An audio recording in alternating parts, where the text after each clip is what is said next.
अब मैं ये समझना चाहता हूं प्रधानमंत्री जी ने किस कारण माफी मांगी कि मूर्ति के बनने में भ्रष्टाचार हुआ। नमस्कार, मी धनश्री देशमुख आणि आपण पाहत आहात प्रेस मराठी। ताज्या घडामोडी आणि बातम्या पाहण्यासाठी प्रेस मराठी या यूट्यूब चॅनलला सबस्क्राइब करा आणि आमच्या फेसबुक पेजला फॉलो करा।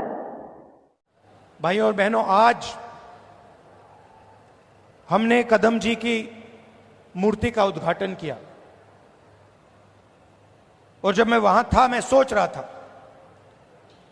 कि कदम जी ने 60 साल आपके साथ काम किया, ट्रांसपेरेंसी के साथ, मोहब्बत के साथ उन्होंने काम किया, ईमानदारी के साथ उन्होंने काम किया। 60 साल में उन्होंने आपसे कभी माफी नहीं मांगी। क्यों नहीं मांगी? क्योंकि जरूरत नहीं पड़ी। यह सच्चाई है।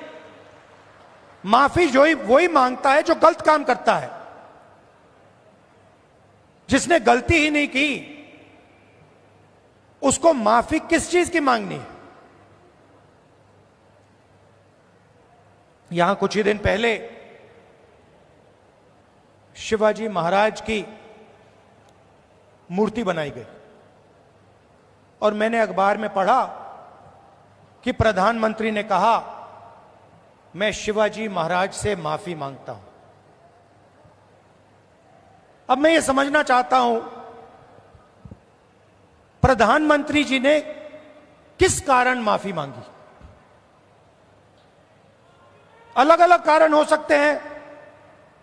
पहला कारण हो सकता है कि ये जो मूर्ति थी इसका कॉन्ट्रैक्ट आरएसएस के एक व्यक्ति को दी गई। पहला कारण यह हो सकता है। शायद प्रधानमंत्री जी कह रहे हैं कि नहीं, मैंने गलती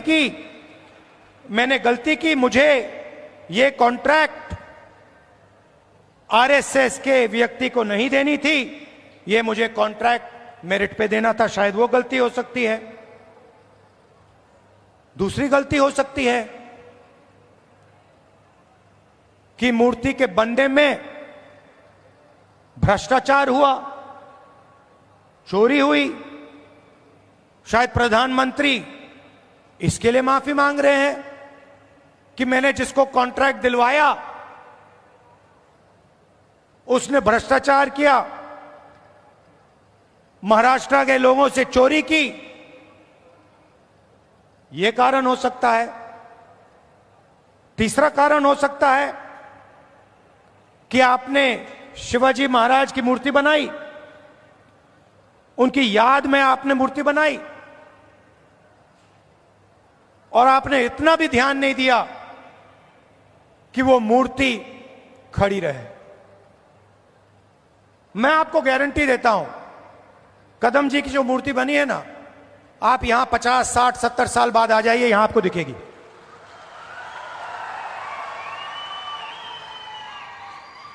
और शायद सबसे बड़े महापुरुष शिवाजी महाराज जी की मूर्ति बनती है और कुछ ही दिनों में भ्रष्टाचार के कारण, गलत व्यक्ति को कॉन्ट्रैक्ट देने के कारण वो मूर्ति गिर जाती है।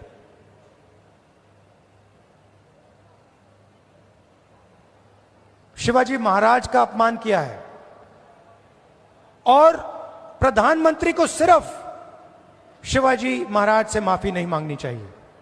अगर माफी मांग रहे हैं तो महाराष्ट्र के हर व्यक्ति से माफी मांगनी चाहिए। और प्रधानमंत्री जी को यह भी समझाना चाहिए कि आप सिर्फ 2 लोगों की सरकार क्यों चलाते हो। जहां भी हम देखते हैं बड़े से बड़े कॉन्ट्रैक्ट अदानी और अंबानी जी को मिलते हैं। मैंने पार्लियामेंट में भाषण दिया। पार्लियामेंट में किसी का नाम लिया जा सकता है। मगर पहली बार मुझे कहा गया कि पार्लियामेंट हाउस में अपने भाषण में मैं अदानी और अंबानी का नाम नहीं ले सकता हूं। तो फिर मैंने कहा ठीक है भैया, आप चाहते हो कि मैं ना लूं, मुझे कुछ ना कुछ तो कहना पड़ेगा।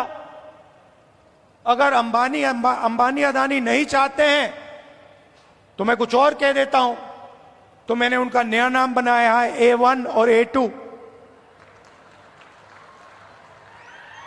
पूरा का पूरा काम A1 और A2 का हो रहा है। प्रधानमंत्री जी ने इसके लिए माफी किसी से नहीं मांगी।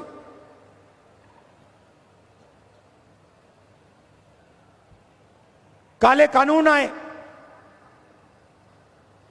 किसानों से उनका हक छीनने वाले कानून, 700 किसान शहीद हुए।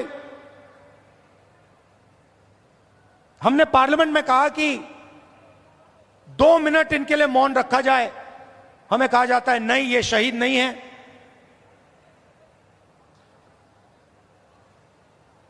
दो लोगों को फायदा पहुंचाने के लिए हिंदुस्तान के सारे स्मॉल और मीडियम बिजनेसेस को खत्म कर दिया। जो लोग इस देश को रोजगार देते हैं उनको नोटबंदी से, गलत जीएसटी से आपने खत्म कर दिया। अरबपतियों का रास्ता खोलने के लिए उनसे भी आप माफी मांगिए, नोटबंदी की माफी मांगिए, गलत जीएसटी की माफी मांगिए।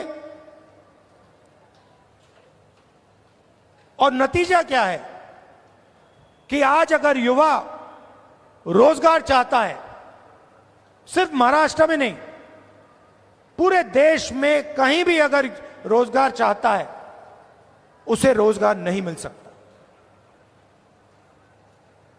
क्यों?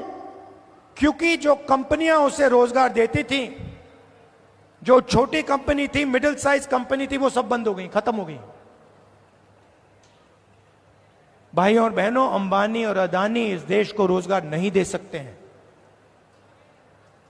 रोजगार कौन दे सकता है? रोजगार छोटे बिजनेस वाले दे सकते हैं, रोजगार मीडियम साइज बिजनेस वाले दे सकते हैं, जो छोटी फैक्ट्रियां चलाते हैं, मिडिल साइज फैक्ट्रियां चलाते हैं, जो चीजें बनाते हैं, ये लोग दे सकते हैं। आज हिंदुस्तान में नया मॉडल है, चाइना का माल आता है, वही 10-12 अरबपति उस माल को बेचते हैं। आप मोबाइल फोन के पीछे देख लीजिए मेड इन चाइना, शर्ट के पीछे देख लीजिए मेड इन बांग्लादेश, जूते के नीचे देखिए made in Vietnam, made in Maharashtra, made in India, आपको कहीं नहीं दिख सकता। और ये सारा का सारा माल ये अरबपति बेचते हैं। नुकसान किसका होता है? हिंदुस्तान के युवाओं का होता है।